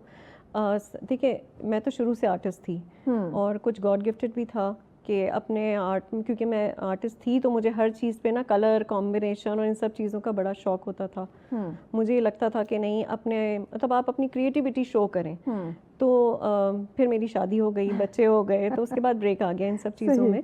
लेकिन फिर वो आहिस्ता आहिस्ता मैंने सोचा कि नहीं, ये मेरा आर्ट फिर ऐसा होता है कि ख़त्म होना शुरू हो जाता है। तो आहिस्ता आहिस्ता बच्चों के साथ मैंने दोबारा से इस चीज़ को रिवाइव किया और फिर अपने क्योंकि कोविड आ गया था, कोविड से पहले मैंने मेकअप आर्टिस्ट का कोर्स किया सारा। मैंने बाहर जाके सब काफ़ी सारे बाहर के जो आर्टिस्ट होते हैं उनसे सारा, क्योंकि नाम लेना सही ठीक है, तो मैंने जो है वो काफ़ी सारे किया। फिर मैंने इस्लामाबाद और पिंडी में जो है वो फ्रीलांसिंग की एज अ मेकअप आर्टिस्ट। तो मैंने फिर सोचा कि ब्रश को छोड़ना नहीं है, चाहे किसी भी फॉर्म में हाथ में हो। तो वो फिर उसके बाद ये सोचा मैंने कि कोविड आ गया, कोविड में फिर ब्रश हमें रखना पड़ गया। फिर आहिस्ता आहिस्ता मैंने इंटरनेट पे देखा, आहिस्ता आहिस्ता कोशिश की कि अब हम क्या से क्या कर सकते हैं, क्योंकि आपको पता है कि ये मीडिया ऐसी फील्ड है कि हमें नए नए ट्रेंड्स का पता चलता रहता है इस चीज़ में। तो फिर मैंने देखा कि बाहर के जगहों पे ये बहुत फेमस है कि हम फर्नीचर अपना जो हमारा पुराना हो जाता है हम उसे रिवाइव करें, हम उस पर पेंट करें, क्योंकि बहुत सारी चीज़ें होती हैं उनके साथ हमारी मेमोरीज जुड़ी होती हैं। तो हम वो ना चाहते हुए हम उनसे जुदा नहीं हो सकते। बिल्कुल जुदा भी नहीं हो सकते। हम उन्हें फेंक नहीं सकते, क्योंकि आपको पता है पहले ज़माने की लकड़ी भी बड़ी होती थी, लोग कहते थे मजबूत होती थी। तो हमें होता है कि नहीं, अब पुराना फर्नीचर हो गया लेकिन पॉलिश करवा करवा के भी थक गए। तो फिर ये आइडियाज़ मुझे इस तरह आए कि मैंने कोशिश की कि पहले अपने घर से शुरू करती हूँ और अपने घर के मैंने सब फर्नीचर को मैंने जो है ना कर दिया, इसको ना रिसाइकिल कर दिया, कि मुझे लगा कि नहीं, मुझे करना चाहिए, इस तरफ आना चाहिए। और आप यकीन करें वो चीज़ और मज़ीद खूबसूरत हो गई। फिर मैंने जब फर्नीचर पेंट के साथ फिर मैंने कुछ अरसे के बाद, जैसे ही कोविड ख़त्म हुआ, तो मैंने रेज़न का काम स्टार्ट किया। और क्योंकि हम जब एक पॉलिश करते हैं या हम कोई भी काम अपना फर्नीचर पेंट करते हैं तो उसके अंदर वो शाइन नहीं आती। तो फिर जब हम रेज़न का काम मैंने उस पर किया, मैंने एक एक्सपेरिमेंट किया कि मैं इस पर फर्नीचर सारा कुछ करके पेंट करके और उसके बाद मैंने उस पर रेज़न पोर किया। तो एक खूबसूरत सा ग्लास टच आ गया। आप देख सकते हैं कुछ मेरी जैसे ये पेंट है, इसमें ये शीशा नहीं है, ये रेज़न है। अच्छा, ये शीशा नहीं है? नहीं, ये शीशा नहीं है, ये रेज़न है। तो ये इसकी एक फिनिश लुक आ गई। तो आप इसकी क्लीनिंग आसान हो गई। बिल्कुल ऐसा लग रहा है जैसे इसको कोई जो है शीशा लगा हुआ है। हाँ, नहीं, ये शीशा नहीं है, ये सारा रेज़न वर्क है। तो फिर मैंने जब वो एक्सपेरिमेंट मेरा कामयाब हुआ, फिर मैं आहिस्ता आहिस्ता मुझे थोड़ा सा होता है कॉन्फिडेंस मुझे मिला। और फिर मेरे बच्चों ने भी ये कहा कि तो आपका पैशन बढ़ता ही जा रहा है, तो इसको प्रोफेशन में लेके जाएं आप। और फिर आहिस्ता आहिस्ता मैं इस फील्ड में आ गई। तो जब लोगों तक ये एक यूनिक ऑब्वियसली ये चीज़ पहुंची, तो मार्केट में लोगों का क्या जो है वो रिस्पॉन्ड था? उन्होंने अप्रिशिएट किया या इंटरेस्ट दिखाया इस चीज़ में? हाँ, बहुत दिखाया है माशाल्लाह। मेरी 9 एग्जीबिशंस हो चुकी हैं और बहुत मेरी माशाल्लाह सोल्ड आउट होती हैं। ऑनलाइन मैं ऑर्डर्स लेती हूँ, वर्कशॉप्स कराती हूँ, लोगों को बहुत इंटरेस्ट होता है और जो है लोग प्रेज़ करते हैं मुझे। अभी भी मेरी अपकमिंग 9th और 10th मई को आपके ही प्लेटफॉर्म से कह रही हूँ मैं कि मेरी एग्जीबिशन है और ओलंपस मॉल F11 में, तो ज़रूर आएँ और देखें काम मेरा। बिल्कुल, मेरे पड़ोस में ही है, तो मैं तो ज़रूर आइएगा, ज़रूर विजिट करूँगी। भाई लोगों को भी ऑब्वियसली करना चाहिए। अच्छा, ये ज़रा बड़ी यूनिक सी ये चीज़ें आपने बनाई हुई, मुझे ज़रा इसकी डिटेल बताएंगी क्या है? अच्छा, इसका नाम मैंने इसका रखा था तेरी दीवानी। ये एक लड़की, जी, ये एक लड़की है जो अपने लवर को का वेट कर रही है। और ये उसी के बस उस पर मैंने बनाया था। कुछ हमारे आर्टिस्ट हैं सीनियर, उनको हम इंस्पायर करते हैं, उनसे थोड़ी सी इंस्पिरेशन लेके इसमें मैंने अपना ये सब स्टोन्स मैंने लगाए थे। ये मैं बाहर से लेकर आती हूँ, यूएई से लेके आती हूँ, तो ये वहाँ से मैंने मंगाए थे। कुछ मैंने मिरर वर्क किया था, कुछ मैंने इसके जो कपड़े हैं उसको मैंने ज्वेलरी भी लगाई थी। ठीक है। तो ये, और इसमें टेक्सचर का भी ऊपर आप देख सकते हैं जो ग्रे का है वो टेक्सचर आर्ट भी हुआ हुआ है। ओके, तो ये तेरी दीवानी, तेरी दीवानी क्या बात है, बड़े खूबसूरत माशाल्लाह से। और ऑब्वियसली लोगों ने इसको पसंद भी किया, बहुत पसंद किया इसको। और मतलब लोग यही कहते हैं कि आप ऐसी चीज लगाएं जो आपके घर में यूनिक लगे। तो मेरी काफी चीजें ऐसी होती हैं सोल्ड आउट हो जाती हैं। क्या कोई नाम देती है? जैसे अगर मैं देखूं तो ये एक बड़ी खूबसूरत सी ये चीज पड़ी, इसको भी कोई नाम दिया हुआ है? जी, ये सफायर गार्डन है। जैसे हम ये समझे तो सफायर हमारा स्टोन होता है, थोड़ा उससे रिजेंबल उसको रेप्लिकेट किया हुआ है मैंने। और ये मैंने गार्डन बनाया था जो हमारे होते हैं डैंडिलाइंस होते हैं, जब आप उसको फूकते हैं तो वो उड़ते हैं, तो ये मैंने उस तरह से बनाया था। ये सारा ये टेक्सचर आर्ट सारा वर्क है इसमें। ये मैंने मोटिव्स का भी यूज़ किया है, जो हमारे मोल्ड्स के अंदर हम उसमें एक पेस्ट लगा के टेक्सचर आर्ट के साथ करते हैं। तो बर्ड्स मैंने उससे बनाई हैं, बाकी सारा टेक्सचर के साथ हुआ और ऊपर सारे स्टोन्स हैं। ये रिफ्लेक्टिव मिरर्स हैं। जी, इसको बनाने में कितना टाइम लगा? ये मैंने अपनी एग्जीबिशन से पहले बनाई थी। मेरी एग्जीबिशन मूव एंड पिक में थी। ये समझे बस 2 दिन में मैंने कंप्लीट किया था, क्योंकि ये बस एकदम, क्योंकि हम लोग आर्टिस्ट लोग होते हैं, हमें तो होता है ना, नाजिल होता है हमें नहीं, हमें डिजाइन भी नाजिल हो जाते हैं। अच्छा, ये शायरी की तरह है कि डिजाइन भी नाजिल होते हैं। जैसे शेर व शायरी जो लिखने वाले उनको आमद हो रही होती है, कोई टाइम नहीं, कभी ऐसे ही है। तो कुछ ऐसी होती है कि मैं फौरन स्केच कर लेती हूँ कि मुझे होता है कि मैं अच्छा अब ये बनाना है, नेक्स्ट प्रोजेक्ट ये है। लेकिन से कि ये भी फुल टाइम जॉब है, कभी भी किसी भी टाइम आमद हो सकती है किसी डिजाइन। बिल्कुल ऐसा ही है। और मैंने अभी जो है वो तकरीबन 3 महीने से ब्रेक लिया हुआ था, क्योंकि मुझे कुछ समझ ही नहीं आ रहा था कि मैं आगे क्या करूं। अब जैसे ही मेरी एग्जीबिशन आने लगी तो फिर मुझे एक चीज नाज़िल हुई है और जो आप मेरी अपकमिंग एग्जीबिशन में देखेंगे इंशाल्लाह। ये आपके साथ जो ये चीज पड़ी है, जरा इसका हमें बताएं, ये क्या इसको आपने आप बनाया? बताएं कि ये क्या लग रहा है आपको? ये क्या लग रहा है मुझे तो आप बताएं कि ये क्या है। ये बस ये को भूल-भुलैया है कुछ चक्कर व्यू है? नहीं, ये है हमारी आई है, आंख जो हमारा दीदा होता है, ये आइरस आई है। Oh my God. ये उससे समझे ये जो कॉन्सेप्ट था ये था जो हमारी ये थी टर्किश आई जिसको हम बोलते हैं, लेकिन हम आपको पता है पाकिस्तान में ये सब चीज़ें इतनी नहीं मतलब पसंद करते लोग, तो ये उससे रेप्लिकेट करके, यानी उससे एक समझे इंस्पिरेशन लेके और मैंने ये आई दीदा बनाया है, जिसमें मैंने मार्बल्स यूज़ किए हैं, ग्लिटर्स यूज़ किए हैं और रेजन का इस्तेमाल करके इसको पूरा बनाया है। और ये मैं 4 बना चुकी हूँ, ये चौथा है। और मैं बनाती जो हूँ वो वॉल हैंगिंग्स हूँ, ये जाता टेबल टॉप है। अच्छा, टेबल टॉप पे क्यों जाता है? यानी वॉल क्योंकि लोग हाँ, ये मैंने अपने घर में जब लगाया था तो मैंने वॉल हैंगिंग के ही तौर पे लगाया था, लेकिन मुझे एक मेरी क्लाइंट ही थी, उन्होंने आइडिया दिया कि ये तो टेबल टॉप, वो मेरी एग्जीबिशन में आई, उन्होंने मुझे कहा ये तो टेबल टॉप भी अच्छा लगेगा। मैंने कहा बात तो आपने बिल्कुल सही की है, किसी के अंदर भी आर्टिस्ट होता है अंदर, तो वो फिर उन्होंने मुझे बताया, तो फिर मैंने उसके बाद जितने भी मेरे गए ये टेबल टॉप ही गए, टेबल टॉप के, कि उनको पसंद है। अमेजिंग और बड़ी इंटरेस्टिंग और बड़ी दिलचस्प चीज़ लग रही है कि आप देखो एक दफ़ा तो आपकी हैरत गुम हो जाएगी कि क्या है, इसमें क्या क्या बना हुआ है, क्या क्या लगा हुआ है। इसको बनाने में कितना टाइम लगा? इसमें बहुत मेहनत है, इस पे बहुत मेहनत है, क्योंकि इसके कलर और कलर इसके अंदर कलर्स और सारे आपको पेंट ब्रश के साथ सारा काम करना पड़ता है, तो ये बहुत बहुत मेहनती है। ये आपको समझे कोई शीशा नहीं लगा हुआ? नहीं, ये सब रेजन का काम है। जी, ये सारा रेजन का काम है और ये सब जो है हैंडमेड है, लेकिन ये कस्टमाइज हो सकता है। आप अपने कलर के हिसाब से भी, जैसे अब आपके स्टूडियो में ब्लू कलर है तो आप मुझे बताएं मुझे ब्लू कलर में चाहिए, तो ये कस्टमाइज हो जाता है। कोई भी कलर हो तो आप कस्टमाइज करवा सकते हैं। लोग घरों में बच्चे होते हैं, तो क्या अगर बच्चे इस पे हाथ वाथ मारे तो नहीं, ये रेजन की क्वालिटी यही होती है कि ये निकलता नहीं है, ख़राब नहीं होता और इजी टू क्लीन है। ये तो बहुत अच्छी बात है कि भी अगर आपको पसंद है, घर में बच्चे हैं तो ये ख़राब नहीं होगा। नहीं। ये बटरफ्लाई मुझे कुछ नज़र आ रही है, ज़रा इसका बताएं ये क्या है? अच्छा, ये मैंने ये भी अपनी एग्जीबिशन के लिए ही बनाई थी और इसका मैंने नाम रखा था विस्परिंग बटरफ्लाई। समटाइम्स ऐसा होता है कि आपकी लाइफ सॉरी एक्सक्यूज मी, आप जो है वो लाइफ में बिल्कुल गिव अप कर जाते हैं। आपको लगता है कि बस अब मेरी लाइफ ख़त्म ना, बिल्कुल है ही नहीं कुछ भी। तो वो एक पॉइंट ऐसा होता है कि आपको वो एक होप होती है जो आपको वापस लेकर आती है। इसमें मैंने 2 शेड्स रखे थे, एक डार्क रखा था, एक लाइट रखा था, एक कलरफुल था। जी, तो वो आपको वो जो बटरफ्लाइज हैं वो आपके कान में विस्पर करें कि प्लीज़ बैक टू लाइफ, आपकी लाइफ में फलानी चीज़ है या एक होप है आपको जिसके लिए आप वापस आ सकते हैं। तो आप हर वक्त अपने मतलब आप होता है उम्मीद खो देता है इंसान, तो वो एक उम्मीद होती है जो आपको वापस लेकर आती है अपनी लाइफ में। किसी के लिए माँ बाप होते हैं, किसी के बच्चे होते हैं, किसी के बहुत सारी चीज़ें ऐसी होती हैं। तो ये मैंने ये सोच के बनाई थी, ये कॉन्सेप्ट था। कब बनाई थी लास्ट इसको, ये कब आपने बनाई? ये मैंने बनाई थी, मेरी एग्जीबिशन थी अभी नवंबर में। ओके जी। तो लोगों ने इसको बहुत अप्रिशिएट किया था। बनी ये किस चीज़ की आपने इस पे लगाई है?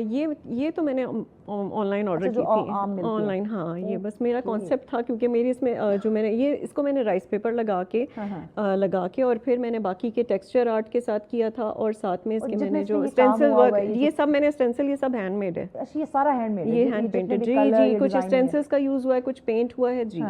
ओके। और ये जो साइडों पे इस पे लगा ये सब स्टोन्स हैं। जी। और ये स्टोन्स कहाँ से मिलते हैं? ये मैं बाहर से लेकर आती हूँ। मैं पाकिस्तानी नहीं है। नहीं, वेंडर्स मुझे मिल गए हैं, अब पाकिस्तान में मिल गए हैं, क्योंकि आपको पता है कि बहुत सारी चीज़ें ऐसी होती हैं कि लोग प्रेफर करते हैं, क्योंकि फिर उतनी कॉस्ट पड़ जाती है ऑब्वियसली। तो फिर ये होता है कि जब अगर कोई मुझे कस्टमाइज़ करवाने को कहता है कस्टमर, तो फिर मैं ये करती हूँ कि अच्छा ठीक है, फिर मैं लोकल चीज़ें भी यूज़ करूँ, ताकि मैं उन्हें बता देती हूँ, क्योंकि जाहिर सी बात है फिर वो उनके बजट में रह के, और साइज़ भी ऊपर नीचे हो जाता है। अगर वो मुझे कहें कि नहीं मुझे बड़ा साइज़ नहीं चाहिए, छोटा चाहिए, तो फिर मैं उस हिसाब से उनको करके दे देती हूँ। आपने जो कि जिक्र किया, जरा बताइए कि इतनी अच्छी, ये तो चंद चीज़ें हमने दिखाई हैं जी। आपके जो है ना वो हमने एडिशन देखा है, तो वो तो अनलिमिटेड है जी। तो अब बजट फ्रेंडली है या हम कहें तो कहीं ना कहीं हमें सोचना पड़ता है? नहीं, थोड़ा सा रेजिन कॉस्टली होता है, क्योंकि रेजिन बेसिकली ये केमिकल मतलब महंगा शौक है। हाँ, महंगा शौक है। देखिए फर्नीचर पेंट अगर मैं कहूँ, हमें ब्रेक लेनी है, ब्रेक के बाद नाज़रीन हम बात करते हैं कि ये महंगा शौक है, लेकिन शौक दा कहते हैं शौक दा कोई मुल नहीं होता। तो मज़ीद इस पे आगे चल के बात करते हैं ब्रेक के बाद, साथ रहिए। वापस टॉपिक की तरफ आते हैं, जो कि हम फर्नीचर डिज़ाइनिंग पे बात करें। अमरीन हमारे साथ है। अमरीन, मुझे बताइएगा कि हाथ से एक फर्नीचर को तैयार करना, उसको पेंट करना, उसका डिज़ाइनिंग करना, और साथ ही हम देखते हैं कि मशीनरी फर्नीचर जो है उसकी डिज़ाइनिंग भी आ रही है, तो किसका रुझान ज़्यादा आप देख रही हैं, या दोनों का कंपैरिजन करें तो किसको लोग ज़्यादा पसंद कर रहे हैं? देखिए, पसंद अपनी अपनी होती है इंसान की, क्योंकि जैसे अब हो गया है लोग फर्नीचर पेंट की तरफ ज़्यादा आ रहे हैं, उसमें भी और नई नई चीज़ों में एडिशन होता चला जा रहा है। कोई राइस पेपर के साथ, अब तो और ट्रांसफ़र शीट्स आ गई हैं, उनका भी रुझान आ गया है। तो ये अपना अपना माइंडसेट होता है, लोगों की क्या चॉइस होती है। लेकिन मतलब मैं प्रेफर करती हूँ फर्नीचर को पेंट किया जाए, उसको फेंका ना जाए, क्योंकि उससे हमारी एक कुछ यादों से वो मुंसलिक होते हैं। सही, यानी अपनी अपनी पसंद की बात की जाए, जिसको जो है वो पसंद है। ठीक हो गया। अच्छा, जो फर्नीचर का डिज़ाइन है वो किस तरह से हमारी शख्सियत की अक्कासी करता है कि हम किस शख्सियत के मालिक हैं? हाँ, ये बड़ा अच्छा सवाल आपने किया है। देखिए, जैसे मेरी अपनी पर्सनालिटी के हवाले से मैं बात करूँ कि मुझे कलर्स बहुत पसंद है। तो मैं ब्राइट कलर्स के साथ काम करती हूँ। लाइट कलर आज मेरी मजबूरी है, मैंने पहन लिया गर्मी के हवाले से, गर्मियों के हवाले से। लेकिन ये कि वैसे अगर जैसे क्योंकि मेरी जो तबीयत है वो थोड़ी सी बबली है और लाइवली है, तो मुझे ब्राइट कलर्स का शौक है। तो इसी तरह जो लोग ब्राइट कलर्स को पसंद करते हैं वो थोड़े बोल्डनेस होती है उनके अंदर, और जो थोड़ा लाइट की तरफ वो थोड़ा शाय और इस तरह होता है। लेकिन मेरी पर्सनालिटी ऐसी नहीं है, बिल्कुल मैं शाय नहीं हूँ। ठीक हो गया। तो ये कलर्स बड़े मैटर करते हैं। तो जब कुछ लोग बड़े डार्क कलर का इस्तेमाल करते हैं, मैं खुद भी करती हूँ। एक होता है वो कलरफुल, जैसे ये बड़े खूबसूरत वो रंग लगते हैं आंखों को। कुछ होते हैं जैसे ब्लैकिश की बात करें, डार्क ग्रे की बात करें, यानी कि बिल्कुल वो आपको अंधेरे में रखने वाली जो एक चीज़ होती है, इस तरह डार्क स्याह कलर्स का कुछ लोग बड़ा इस्तेमाल करते हैं। तो इससे हम क्या कहें कि उनकी पर्सनालिटी बड़ी छुपी हुई है, डार्क है। हाँ, ऐसी ही हम करते हैं। लेकिन लोगों की चॉइस होती है, कुछ लोग बनवाते ही डार्क, ऐसे जैसे मैंने ये बनाया है, तो ये भी लोगों ने मुझसे ये गया ही डार्क कलर डार्क होते हैं। जी, तो मैंने अभी तक इसको कस्टमाइज कलर में नहीं बनवाया। अभी तक लोगों ने मुझे यही कलर दिया, यही डार्क कलर दिया। और एक मेरी एग्जीबिशन पे, मैंने लाहौर में की थी एग्जीबिशन, तो एक साहब आए थे, और हो सकता है वो मुझे सुन भी रहे हो, तो उन्होंने मुझसे कहा था उनके बेटे का जो रूम है, उनके बेटे की शादी होने वाली थी, और उन्होंने कहा मैंने अपने बेटे के रूम को ब्लैक किया हुआ है, मतलब ज़्यादा मोस्टली जो वॉल है वो ब्लैक है, तो मुझे ये अपने बेटे को शादी पे गिफ्ट करना है। तो वो लेके गए थे मुझसे रूम को, और वो आए भी यूएई से थे, तो उनका मुझे था। देखिए वो ब्लैक कलर जो है वो हमारी साइकी पे क्या इफेक्ट डाल रहा होगा। जितना ब्राइट कलर हो या कूल कलर हो, आपकी शख्सियत उतनी वो निखरी निखरी रहती है, आप फ्रेश फील करते हैं। पर जितने डार्क कलर्स में आप जाएंगे, आप उतने ही दबे दबे या एक स्ट्रेस जैसा इन्वायरमेंट होता है। हाँ, अगर आप ब्लैक टोन में जाते हैं वैसे तो लोग जाते हैं, पसंद करने लगे हैं। पहले नहीं इतना पसंद करते थे। आपको पता है पहले तो नानियाँ दादियाँ ब्लैक कपड़े भी नहीं पहनने देती थी। वो कहती थी नहीं पहनने ब्लैक कपड़े। तो अब तो लोग जाते ही ब्लैक की तरफ है, जहाँ विंटर शुरू है डार्क कलर समझ ना, वो कहता है ब्लैक पहन लो, बिल्कुल ऐसा ही है। Very easy. अच्छा बताइए कि छोटे घरों के लिए जो फर्नीचर है उसको भी इसी तरह से डिज़ाइन करने का रुझान सामने आ रहा है, क्योंकि नॉर्मली हम सुनते हैं कि बड़े बड़े घर में, जिनके बड़े बड़े घर हैं और एक हैवी किस्म का फर्नीचर है, वही डिज़ाइन करवा रहे हैं, या फिर जो छोटे घर जिनके हैं वो भी अपने फर्नीचर को डिज़ाइन करवाने की तरफ बड़ा इंटरेस्ट रखते हैं? अच्छा, छोटे जो घर होते हैं ना उनमें ये होता है कि वो लोग कॉम्पैक्ट डिज़ाइन उनको चाहिए होता है, यानी समथिंग ऐसी कि जैसे उनको फोल्डिंग वाली चीज़ें चाहिए होती है, जैसे फोल्डिंग टेबल्स हो गए, फोल्डिंग उनके ऑब्वियसली स्पेस का इशू होता है, स्पेस का इशू होता है, तो वो इस तरह से मुझसे लेते हैं जो फोल्डिंग वाले टेबल्स होते हैं मेरे, वो जाते हैं कॉफ़ी टेबल्स जो होते हैं, ताकि वो एक साइड पे रख दें, या उनके जैसे ये आपने एक लिया सेंटर टेबल लिया, उसके अंदर वो बुक शेल्फ भी हो गई, तो वो बुक शेल्फ के तौर पे भी यूज़ हो जाएगी, तो मैं फिर उसको ऐसे पेंट करती हूँ कि वो दोनों मल्टीपर्पज़ यूज़ हो जाता है ना, तो वो इस तरह करके पसंद है, क्योंकि छोटे घरों में ज़्यादा स्पेस होती नहीं है, तो इसलिए फिर आपको इस तरह से डिज़ाइनिंग करनी पड़ती है। हाँ, तो फिर जब मैं अपने क्लाइंट्स के पास, मतलब जब वो मुझे कोई ऑर्डर दे रहे होते हैं, सबसे पहले मैं उस रूम की पिक्चर मंगवाती हूँ कि जिस रूम में ये किस तरह का जाएगा, क्योंकि समटाइम्स क्लाइंट को आइडिया नहीं होता कि उनको नहीं पता कि वो उनको अपने रूम के लिए क्या चीज़ चाहिए, तो मैं फिर ये कोशिश करती हूँ कि मैं उन्हें गाइड कर दूँ, कि उनको बता सकती हूँ कि मैं, क्योंकि मेरी तो ये फील्ड है, तो मैं उन्हें गाइड कर देती हूँ कि ये देखें आपका ये चीज़ सूट करेगी, ये चीज़ नहीं करेगी, वॉल अगर वॉल बहुत बड़ी नहीं है तो फिर आप वॉल पे उतना ही साइज लगाएं जो देखने में एकदम आप अंदर आए और एनहांस हुई भी हो वॉल छोटी, और आपने एक बड़ी चीज़ लगा दी तो वो भी आंखों को अच्छी नहीं लगती, तो ये मेजरमेंट जो है उसको ऑब्वियसली मद्देनजर रखना बड़ा ज़रूरी है। क्या आपके डिज़ाइन के अंदर कोई सकाफती यानी कि कल्चर के हवाले से भी कोई डिज़ाइन होता है कि अपनी एक सकाफत जो है वो एक नज़र आए उसमें?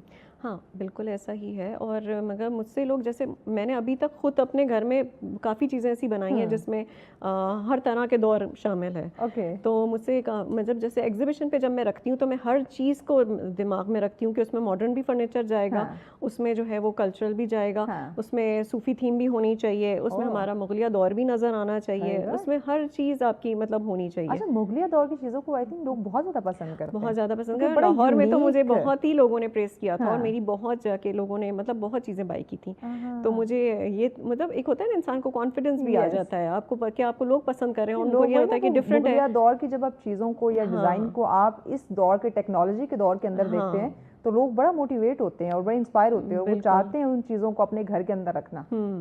तो इसीलिए तो मैं मिक्स एंड मैच करके रखती हूँ सारी चीज़ें, कि कुछ सूफी थीम भी रख ली, बिल्कुल सूफी थीम भी रख ली, उसमें मैंने जो है मॉडर्न आर्ट भी रख लिया, उसके अंदर मैंने मुगलाई भी रख लिया, उसमें डोर्स जैसे हमारे दिल्ली दरवाजे टाइप होते हैं वो मेरे बहुत जाते हैं जी, तो वो मुझसे लोग बहुत ऑर्डर पे बनवाते हैं। इनफैक्ट मुझसे भी माशाल्लाह लास्ट एग्जीबिशन पे मेरे जो वाइटल साइंस हमारे एक ग्रुप है, उनके रिजवान साहब जो हैं, उन्होंने गिटारिस्ट, उन्होंने मुझसे आके बाय किया था वो दरवाज़ा, उनको बहुत पसंद आया था। उन्होंने कहा मैंने ढूंढ के आपको आज ये दरवाज़ा लेने के लिए आया, तो मुझे इतनी खुशी हुई कि देखें कहाँ दो लोग, हम तो नहीं समझते, ये चीज़ मोटिवेटेड चीज़ें होती हैं, आपको मज़ीद मोटिवेट करती हैं कुछ यूनिक, कुछ डिफरेंट बनाने को। बिल्कुल ऐसा ही है। अच्छा बताइएगा कि अब चूँकि टेक्नोलॉजी भी है, आसान चीज़ें भी फौरी आपको मैसर हो जाती है, 3D प्रिंटिंग वाली चीज़ें बहुत ज़्यादा आती हैं, तो क्या उसका भी साथ साथ आप 3D प्रिंटिंग पे भी काम करती हैं? जी जी बिल्कुल करती हूँ मैं। 3D लोगों को पसंद होते हैं ना कुछ, तो ये करते हैं कि हमें 3D चाहिए। ये अपनी जैसे क्रिएटिविटी होती है कि 3D आप किस सेंस में यूज़ कर रहे हैं, क्योंकि 3D हमारे पास बहुत सारी चीज़ों में आ जाता है। जैसे मैं खुद भी रेजिन के 3D फ्लावर्स बनाती हूँ और वो बहुत खूबसूरत बनते हैं, और मैंने 2023 में जो है वो पाकिस्तान में इंट्रोड्यूस करवाए थे। उसके बाद अब माशाल्लाह लोग करने लगे हैं उस पर काम, तो वो अच्छा लगता है। और मैं ब्राइडल बनाती हूँ तो वो 3D यूज़ करती हूँ, और साथ में जैसे अब तो खैर ट्रांसफ़र शीट्स आ गई हैं, तो आप वो ऐसा लगेगा आपको कि जैसे हम पहले प्रिंट नहीं करते थे, जैसे एम्बोस किया हुआ, तो एकदम एम्बोस वाली फीलिंग आ जाती है।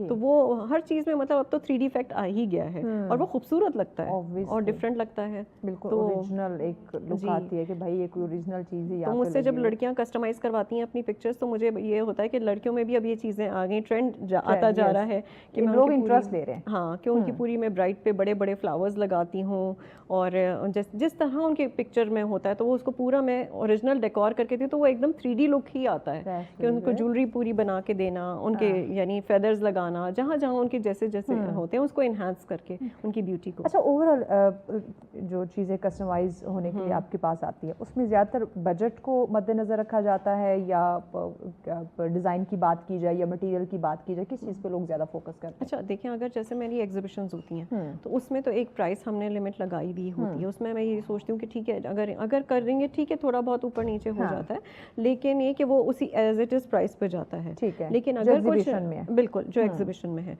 उसमें फिर वो लोग ज़्यादा वो नहीं करते, क्योंकि उनको वही चीज़ चाहिए जो वहाँ पड़ी हुई है ना, Obviously। तो वो फिर कस्टमाइज तो हो नहीं रही। लेकिन अगर जो चीज़ कस्टमाइज होती है हाँ। तो फिर उनका ये होता है कि उनका साइज मैटर करता है, ठीक है। उनका बजट मैटर करता है, उनके कलर कॉम्बिनेशन मैटर करता है। तो ये सब चीज़ें हमें Material मद्देनजर, वगैरह। मटीरियल वगैरह। और फिर वही चीज़ें जैसे अगर मुझसे लोग कहते हैं, कुछ लोग आके कहते हैं कि भाई हमें बाहर के स्टोन्स चाहिए, तो मैं बाहर के जैसे लेकर आई हुई हूँ, हाँ। जैसे जो भी रिफ्लेक्टिव ग्लासेस हैं या प्रेशियस स्टोन्स हैं, सेमी प्रेशियस स्टोन्स हैं, जो भी मुझे यूज़ करना है तो मैं उनको फिर करके बता देती हूँ कि इसकी ये इतनी कॉस्ट है। लेकिन अगर कुछ लोग होते हैं वो कहते हैं कि नहीं हमारा इतना बजट नहीं है, आप थोड़ा सा इसको हमारे मिनिमल कर दें, सही। तो फिर मैं उनके उस हिसाब से कर देती हूँ। फिर वो मटेरियल भी उनको दिखा यानी दिया वो दिखा खुश दिया भी हो जाता जाए है। और उनका बजट भी हाँ, disturb लेकिन ना हो। आप देखिए अगर मैं कोई यूज़ कर रही हूँ कोई हाँ। लोकल चीज़, तो वो ऐसे नहीं पता चलती, उसका कोई एज सच कोई बहुत ह्यूज डिफरेंस नहीं आता। हाँ। उसका ये है कि 19-20 का फर्क है, लेकिन वो सिर्फ मुझे पता है, Yes, क्लाइंट एक को नहीं एक पता चलने artist को दिया पता जाता है। चलेगा। हाँ, तो हम अगर अपने काम से सिंसियर हैं तो हम उनके साथ ऐसा नहीं होगा कि वो कहेंगे अच्छा नहीं उनकी वो चीज़ अच्छी लग रही थी, हाँ। ये लग के इतना अच्छा नहीं लगा। तो अल्लाह का हाँ। शुक्र है मुझे कभी ये शिकायत नहीं आई। ओके जी। अच्छा, सोशल मीडिया ने कितनी हेल्प की है इस ट्रेंड को जो है वो